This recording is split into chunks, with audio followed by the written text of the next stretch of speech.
As Metro Police are investigating the attack on a Tesla service center this morning, Elon Musk and local lawmakers are reacting to the incident on X.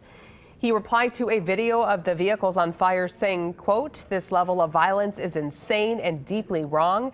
Tesla just makes electric cars and has done nothing to deserve these evil attacks."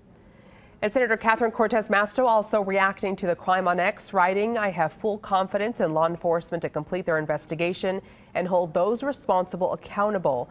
Let me be clear, these actions are unacceptable and I condemn them fully." And Governor Joe Lombardo also chiming in saying, quote, "This type of politically motivated violence is despicable and those responsible will be found and prosecuted to the fullest extent of the law. Grateful for the quick response of LVMPD and FBI Las Vegas."